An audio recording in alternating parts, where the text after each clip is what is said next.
Hi friends, இன்றைக்கி நம்ம என்ன பார்க்க போகிறோம்னா வெஜிடபிள் பிரியாணி எப்போ செய்யணும்னா பார்க்க போகிறோம். அதுக்கு வந்து என்னென்ன இன்க்ரீடியன்ட்ஸ் நான் சொல்கிறேன்.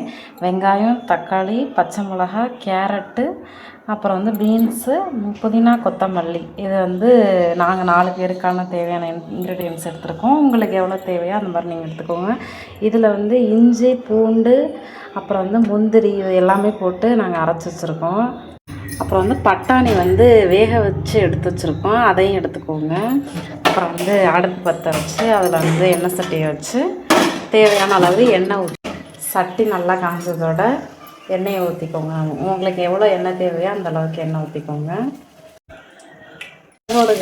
நாங்கள் வந்து பட்டை கிராம்பு சேர்க்க மாட்டோம், அதனால் வந்து பூண்டை வந்து நல்லா எடுத்து வச்சு அதை சேர்த்துருக்கோம்.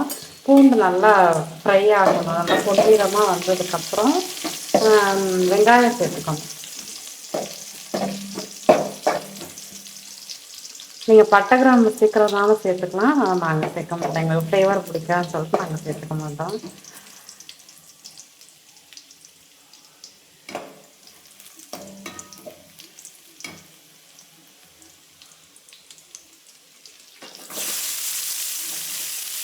பூண்டு நல்லா ப்ரௌன் கலரில் வந்துட்டு வெங்காயம் சேர்த்து நல்லா வதக்கிக்கணும். வெங்காயமும் நல்லா ப்ரௌன் கலரில் வரணும்.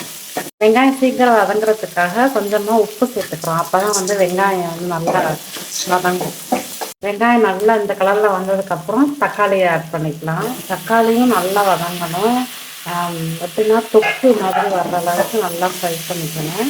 உங்களுக்கு தேவைப்படுத்துனா இன்னும் கொஞ்சம் எண்ணெய் ஊற்றி நல்லா ஃப்ரை பண்ணிக்கலாம். எங்களுக்கு அதுக்கிடையில் அரிசியை வந்து நல்லா கழுவிட்டு ஒரு 2-3 டைம் நல்லா கழுவிட்டு அதை ஊற வச்சுக்கணும். வெங்காயம் தக்காளி நல்லா வதங்கிடுச்சு. இப்போ வந்து புதினாவும் கொத்தமல்லியும் சேர்த்துட்டு அதையும் நல்லா மிக்ஸ் பண்ணிக்கணும். பச்சை மிளகாவும் சேர்த்துக்கோங்க, உங்களுக்கு எவ்வளோ உரப்பு எவ்வளோ தேவையோ அந்த அளவுக்கு போட்டுக்கலாம். புதினாவும் கொத்தமல்லி நல்லா வதங்கிடுச்சு. இப்போ வந்து கேரட்டு, பீன்ஸ் ரெண்டையும் நல்லா சேர்த்துக்கோங்க. சேர்த்துக்கிட்டு இதுவும் நல்லா ஃப்ரை ஆகணும். லைட்டாக ஒரு அரை வீக்காடு வெந்ததுக்கப்புறம் நீங்கள் மற்ற இன்க்ரீடியன்ஸ்லாம் சேர்த்துக்கோங்க. அப்புறம் வேக வச்சு வச்சுருந்த அந்த பட்டாணியும் சேர்த்துக்கோங்க. அதோட இந்த அரைச்சி வச்சுருந்த அந்த பேஸ்ட்டையும் அதோட சேர்த்துக்கோங்க. இஞ்சி, பூண்டு, அப்புறம் என்னது முந்திரி அதையும் சேர்த்து நல்லா மிக்ஸ் பண்ணிக்கோங்க. அப்புறம் வந்து நான் வந்து மல்லித்தூள், சீரகத்தூள், மஞ்சத்தூள், சீரகத்தூள், சோம்புத்தூள், அப்புறம் கரம் மசாலா இதை வச்சுருக்கோம். இதையும் அதோட மிக்ஸ் பண்ணிக்கிறோம்.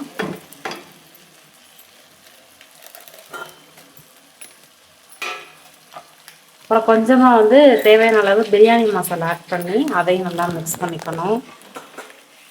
இப்போ வந்து மசாலா நல்லா ஃப்ரை ஆகிடுச்சு. இப்போ வந்து தேவையான அளவு தயிர் ஊற்றி நல்லா அதையும் நல்லா மிக்ஸ் பண்ணிக்கோங்க.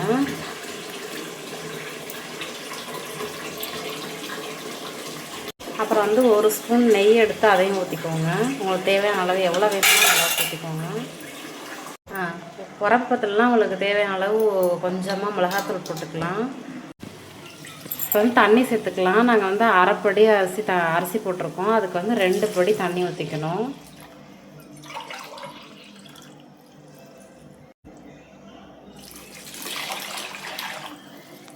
தண்ணி ஊற்றினதுக்கப்புறம் அது நல்லா கொதி வந்ததுக்கப்புறம் இந்த அரிசி எடுத்து வச்சுருக்கோம்ல அதோட அந்த தண்ணி எடுத்து ஊற்றிட்டு 3 விசில் வச்சுக்கோங்க.